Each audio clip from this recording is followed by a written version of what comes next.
Por mais que tenha muita gente dentro da comunidade de fãs de Demon Slayer que não goste de escutar certas verdades, que prefere fingir que certas coisas não existem, eu tô aqui pra falar a realidade, tá? Falar a realidade que muitas das vezes algumas pessoas não querem escutar. E é exatamente por isso que eu tô aqui pra trazer uma parte 2 de um vídeo recente que eu trouxe no canal, que vocês curtiram bastante, que são os fatos que ninguém aceita de Demon Slayer. No caso, hoje eu separei pra vocês 7 fatos que eu peguei lá dos comentários do vídeo anterior e alguns que os membros do canal mandaram lá no Discord de membros. Então se você ainda não é membro do canal, você tá perdendo tempo. Clica no botão Seja Membro aqui embaixo. E já aproveita e deixa nos comentários com a hashtag fatos alguma coisa que você acha que é um fato incontestável dentro do universo de Kimetsu, mas que por algum motivo você vê que as pessoas não aceitam. Alguma coisa que você fala, pô, isso aqui é óbvio, e mesmo assim as pessoas preferem não acreditar. E deixando claro, pessoal, pelo amor de Deus, não precisa se ofender com esse vídeo. Afinal de contas, é só entretenimento. Mas fazer o quê, né? Eu sei que vai ter gente que vai pistolar. E lembrando também que a gente vai ter spoilers do mangá, tá? Porque não tem como fugir disso. Já deixaram o like no vídeo? Se inscreveram? Vem comigo. Olha, pessoal, eu acho engraçado gravar esse tipo de vídeo aqui, porque ele é praticamente na base do improviso. Por algum motivo aleatório, eu gosto muito de fazer vídeo assim. E também não deixa de ser engraçado eu perdendo um pouco a linha com certos comentários tão bizarros que eu consigo encontrar dentro dessa comunidade, por mais simples que a obra de Kimetsu no Yaiba seja, como muitos gostam de falar. Já que é tão simples, vamos rebater algumas coisas que a gente encontra por aí, começando com o primeiro fato que ninguém aceita de Demon Slayer de hoje. Pois é, esse é um hot take que sinceramente eu acho que deveria ser óbvio dentro da comunidade e que eu vejo que muita gente usa o fato do Uzui não ter despertado a marca do caçador pra desmerecer um personagem, tentando tirar do lugar de direito dele, que é o segundo lugar dentro do ranking dos Hashiras pré-marca do caçador, no caso o ranking pré-poderes especiais, né? Todo mundo já sabe que o Uzui é o segundo Hashira mais forte nesse ponto, porque o cara tem todos os atributos, é muito rápido, é muito forte, é muito habilidoso no geral, enfim, tem muita coisa pra impulsionar ele. Só que chega essa galera que não sabe nada sobre a obra e fala que o Uzui não é forte o suficiente, por isso que ele não despertou a marca. Meu querido amigo, deixa eu te falar uma coisa com todo o respeito do mundo e com muita paciência. O Tengen Uzui Hashira do Som só não despertou a marca porque você precisa passar tempo com um portador original da marca pra ela poder ressoar em você e depois você despertar a marca. Além de que tem os requisitos lá de temperatura e batimento cardíaco, mas isso aí ele bateu, né? Ele deu o checkzinho na lista. Mas é aquela coisa, o portador original, no caso Tanjiro Kamado, ele despertou a marca literalmente no golpe final da luta contra o Gyutaro. Então não tinha tempo possível pro nosso querido Uzui despertar a marca dele. Além de que se a gente usar um pouquinho o nosso cérebro, sabe aquela parada que tá aqui dentro da cachola, que às vezes muita gente nos comentários do YouTube esquece de usar? Gente, convenhamos, se Tengen Uzui tivesse a marca do caçador, pelo amor de Deus, a apelação que ia ser esse personagem é coisa ridícula, é fora dos padrões. E por que eu digo isso, pessoal? Porque, pelo amor de Deus, o Uzui base, sem nenhum poder extra, sem marca do caçador, mono transparente, lâmina vermelha, o cara já era um absurdo. Ele já era top 1 de velocidade de todos os Hashiras, confirmado pela autora no seu ranking, além de ser o top 2 em questão de força física bruta. O cara era um tanque de guerra. Imagina o poder que esse maldito de 3 esposas teria se ele tivesse só a marca do caçador. Eu não tô nem falando de lâmina vermelha, mundo transparente, tô falando só de marca do caçador. Seria inacreditável. E se a gente for pensar um pouquinho mais a fundo, cara, o arco do Castelo Infinito, por exemplo, ele é minimamente calculado quem luta contra quem, quantos personagens vão estar presentes em cada batalha, justamente para de alguma forma os humanos terem chance contra personagens literalmente que são demônios sobrenaturais com poderes especiais. Então imagina comigo o desbalanceamento que iria acontecer se o Uzui tivesse a marca do caçador e pudesse lutar lá dentro do Castelo Infinito. Cara, imagina a confusão que isso ia gerar, principalmente pra autora, né? Ia ser muito mais complicado dividir cada tarefa e as batalhas por si só. Então quando a gente pensa nisso tudo, cara, é muito óbvio o motivo do porquê esse personagem não ganhou esse aumento de poder. Ele seria tão apelão quanto o próprio Gyomei ou até mais. Mas isso a gente entra numa outra história, vamos pro próximo hot take. O segundo fato que ninguém aceita de Demon Slayer, ou não digo ninguém, vai, pelo menos algumas pessoas por aí que não sei por que elas não aceitam.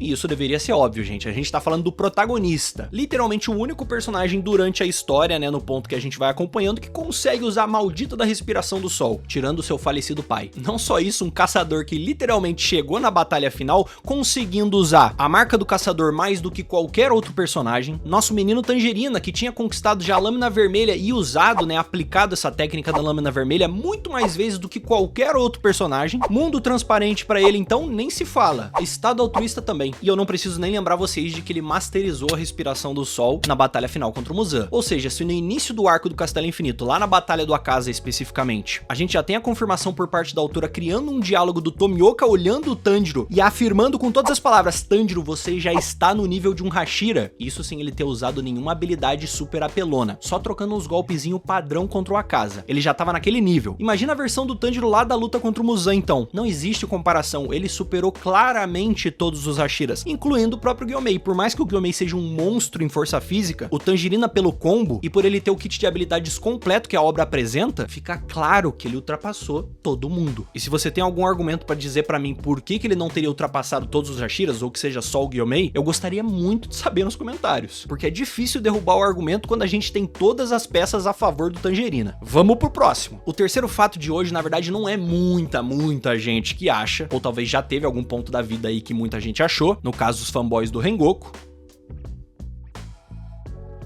Cara, isso deveria ser uma parada tão tranquila, não é possível que a gente tem que perder tempo, tem que perder energia com comentários do tipo. E eu vou te dizer, tem muitos, principalmente lá no Ticoteco. A quantidade de pessoas, ou melhor, fanboys do Rengoku, que acham na cabeça deles que ele é o Hashira mais pica de todos, é inacreditável. E eu não sou hater do Rengoku não, eu já quero tirar o meu da reta, adoro o Rengoku, é um baita personagem, eu gosto demais dele, eu tenho literalmente tatuado no meu peito a frase dele, incendeie seu coração, eu tenho a katana dele, eu gosto demais desse homem. Mas ele não é o Hashira mais poderoso, não é nem o mais forte, não é nem o mais rápido, não é nem o mais habilidoso, e é o grande motivador de algumas pessoas, dos fanboys, né, acharem que ele é o cara, ou mais pica, é justamente porque a luta dele contra o Akaza foi muito romantizada no anime. O que eu quero dizer com ela ser romantizada? É porque no anime acaba passando uma sensação inicial pra gente de que o Rengoku teve alguma chance, quando ele nunca teve. Por um momento minha voz até virou do David Jones, e eu não tô entendendo. Eu já li todo o mangá. O Akaza literalmente lutou a luta inteira brincando, e isso fica claro pra quem lê o mangá, ainda mais porque no mangá é mais rápida ainda a luta, né? O que dá uma sensação óbvia de que ele foi humilhado. O Rengoku nunca teve chance de vencer do Mano Akaza. Ainda mais que o Akaza, boa parte da luta, ficou tentando convencer o Rengoku a se tornar um Oni. Até inclusive quando ele perfurou tranquilamente o estômago do Rengoku. Então, tipo assim, não tem argumento plausível pra sustentar essa tese. Eu ainda sou generoso e digo que o Akaza tava ali a 50% do poder máximo dele contra o Rengoku. Coisa que, sinceramente, tem gente, inclusive, que diz que ele tava a uns 30, 40, mas eu vou dar 50%. E assim, pessoal, eu ainda não assisti o primeiro filme do Castelo Infinito pirateado aí, como muita gente já assistiu pela internet. E pelo que a galera que já viu o filme tá dizendo por aí, se você já assistiu, você pode até comentar sobre isso, estão falando que depois desse filme realmente não vai ter argumento nenhum no mundo pra sustentar de que o Rengoku era mais forte que o Tomioka, por exemplo. Porque o nosso menino Tomi brilha e demais, ele ganha o destaque que ele merece nesse filme, provando que tudo que ele já fez no mangá realmente é a verdade. Vamos pro próximo fato que ninguém aceita. O próximo fato que eu vou falar pra vocês, ele é um pouco confuso, então presta muita atenção porque eu vou explicar ele direitinho.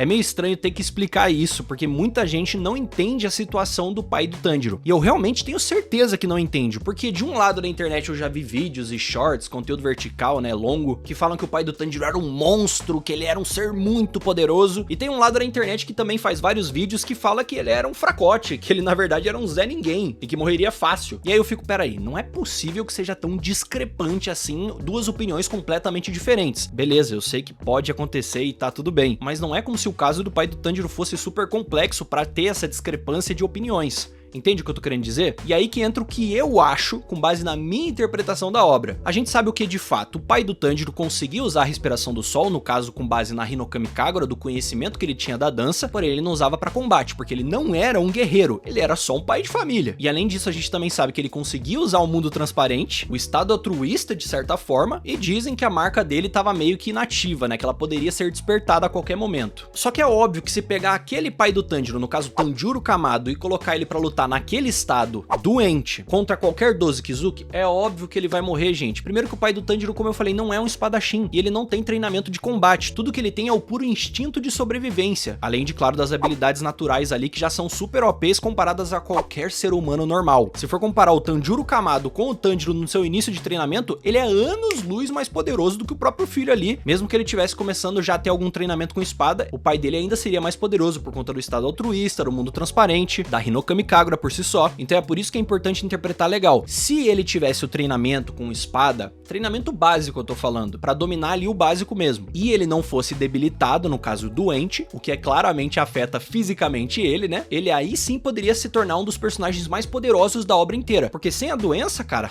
o céu é o limite pro homem. Claro que a gente tem que tomar cuidado também, porque se ele desperta a marca, como é que faz daí? Ele já tem mais de 25 anos? Então vamos se manter sem marca, com mundo transparente ativo, estado altruísta e Hinokami Kagura, que já tá de bom tamanho, viu, senhor Tanjiro? Não quero ver você falecer de novo nessa timeline multiversal. Entenderam tudo que eu quis dizer? O pai do Tanjiro não é fraco, de forma alguma, pelo amor de Deus, cara. Ele é especial só por tudo que ele já consegue fazer, mesmo doente. Imagina se não fosse doente. Porém, é claro que ele não daria conta de certos adversários mais fortes, como posições altas das luas, e até de vários dos inferiores, justamente por conta de não ter uma Nichirin, que é a arma que mata os demônios, e por não ter o treinamento básico com uma espada, apesar de ele saber manusear uma arma pra atacar, como a gente viu ele usando uma machadinha pra decepar um urso com a maior facilidade do planeta. Tá esclarecido o assunto sobre o Tanjiro? Já deixa nos comentários o que você acha sobre o assunto envolvendo o pai do Tanjiro. Por favor, quero muito saber a opinião de vocês, pra ter certeza de que não é tão discrepante assim um lado pro outro. O quinto fato que parece que tem muita gente que não aceita de Demon Slayer, e esse realmente era muita gente que eu já vi na internet. Eu já citei isso lá no meu vídeo das mentiras que já te contaram provavelmente Demon Slayer. Mentira essa que eu só vou relembrar rapidamente aqui, que são as pessoas falando que o Muzan teria dito que o Gyutaro tinha potencial pra ser o Lua Superior 4. As pessoas simplesmente inventaram essa fala, porque ela não existe. Então a realidade é, o Gyutaro está na posição que ele tem que estar, Lua Superior 6, e acabou. E por que eu digo isso? Eu não tô nem aí pra galera que fala, ah, mas o Gyutaro é muito melhor do que o Gyoko.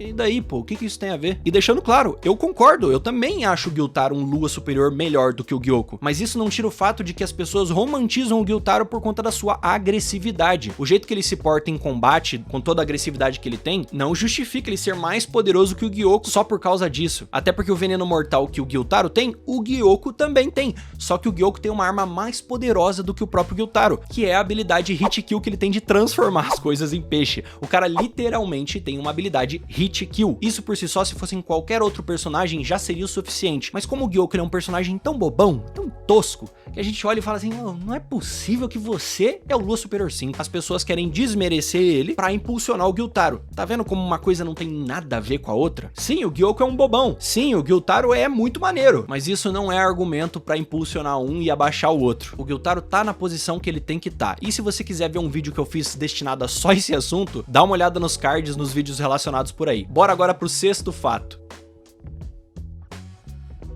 Olha, eu acho sinceramente, de coração, não, de verdade, isso é óbvio, né? Eu acho que você que tá vendo aí também sabe disso, né? Porque, gente, se a gente for pensar em feitos, poderes, lutas, destaque mesmo, o Inosuke tá abaixo do Zenitsu e do Tanjiro em todos esses quesitos. Se a gente for pensar em feitos e lutas, né, tudo meio que atrelado junto, o Inosuke nunca venceu nenhuma luta importante sozinho, nunca solou nenhum inimigo assim muito forte, e ter desempenhado um papel que é unicamente por exclusividade da sua força, do seu feito, do seu potencial, vencer um demônio muito forte, isso nunca aconteceu. A luta contra o Doma, por exemplo, o Inosuke e a Kanao só conseguem derrotar e cumprir o feito de vencer uma Lua Superior 2 por conta do sacrifício da Shinobu de ser absorvida pelo Doma e assim deixar ele nerfado por conta do veneno. Se não fosse o sacrifício da Shinobu, o que teria acontecido? O Doma teria matado o Inosuke e a Kanao. Todo mundo sabe disso. E além do Doma, o ponto mais alto que o Inosuke teve foi batalhar um tempinho lá junto com os meninos e os outros caçadores contra o Muzan. Só que ele também não fez nada super incrível. Ou eu tô errado? Se você tem algum comentário sobre isso, já deixa nos comentários. E em questão de poderes, pelo amor de Deus, eu também não preciso comentar, né? Beleza que o Zenitsu também não alcançou marca do caçador, lâmina vermelha, mundo transparente, muito menos estado altruísta. Enquanto o Tanjiro alcançou tudo isso e masterizou tudo praticamente, o Inosuke também não teve nenhum poder extra. Nada de marca do caçador, lâmina vermelha, não sobrou nada pro nosso javali, coitado. Então isso é algo que pra mim é muito claro. O Inosuke tá abaixo no nível de poder comparado ao Zenitsu, que conseguiu solar um Lua superior sozinho, por mais que seja o Kaigaku, e ainda tendo uma respiração que ele tem menos formas pra se usar em combate, comparado à respiração da besta, por exemplo. E eu nem vou citar o Tanjiro aqui, porque eu acho no mínimo insano alguém achar talvez o Inosuke mais poderoso que o Tanjiro. Zenitsu e Inosuke a gente ainda consegue discutir, mas eu acho que ele tá abaixo dos dois. Então daí que vem, né? O Inosuke é o mais fraco do trio principal. E lembrando, vocês podem discordar, principalmente dessa questão Zenitsu e Inosuke, mas deixe seus argumentos aqui embaixo. E agora vamos pro último fato de hoje, a última parada que tem muita gente que tem uma dificuldade enorme em aceitar dentro da história, dentro da obra de Kimetsu no Yaiba.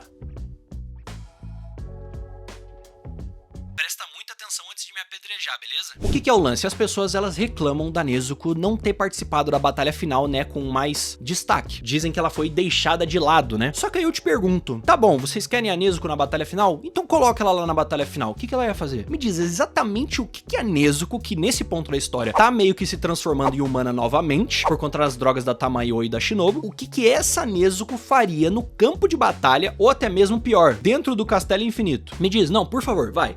Eu te dou 5 segundos. Vai, 5 segundos pra você pensar o que ela faria. Não faz sentido, né? Vocês entenderam? Por que a Nezuko tá sumida? Porque o pessoal tá protegendo ela. Porque se o Muzan se apossar da Nezuko, acabou. Acabou, simplesmente. Então, obviamente, ela não pode participar. Agora, se você me fala, pô, Seth, mas ela tinha que ter tido alguma outra função, sei lá, algum outro BO pra eles resolverem lá do outro lado, fora da batalha final. Aí, meus amigos, isso é outro caso, outro problema, outra questão. Nisso, eu acho que até dá pra se discutir um outro plot de outra coisa pra rolar, fora do ambiente ali da batalha final contra o Muzan. Agora, você chegar pra mim e falar que a Nezuko tinha que participar da batalha final ali, tinha como, ela ia fazer o quê? A gente não tá falando da Nezuko demoníaca que tem regeneração de lua superior lá, super bombada, partindo pra cima de todo mundo, humilhando a Daki. A gente não tá falando dessa Nezuko. Ela mais atrapalharia do que ajudaria. Então, de verdade, eu não consigo entender quem fala que ela tinha que ter participado ali do momento da batalha contra o Muzan. Ela não ia fazer nada, ela só ia atrapalhar. E digo mais, provavelmente ela só morreria mesmo chegando lá. Ela acabaria brotando no campo de batalha e, na melhor das hipóteses, seria absorvida pelo Muzan. Talvez isso rendesse um momento super emocionante da morte da Nezuko se sacrificando pra salvar algum personagem, tipo Tanjiro? Eu não sei, pode ser que sim. Seria muito legal, até talvez seria. Mas isso não vem ao caso. Enfim, pessoal, esses foram 7 fatos que eu separei pra vocês hoje de coisas que muita gente por algum motivo não quer aceitar sobre Demon Slayer. Algumas envolvem nível de poder, algumas envolvem acontecimentos dentro do roteiro, outras envolvem situações polêmicas dentro da obra, mas é aquela coisa que sempre volta àquele argumento inicial. As pessoas, elas falam, inclusive muitas que até gostam de Kimetsu, justificando que Demon Slayer é uma história simples.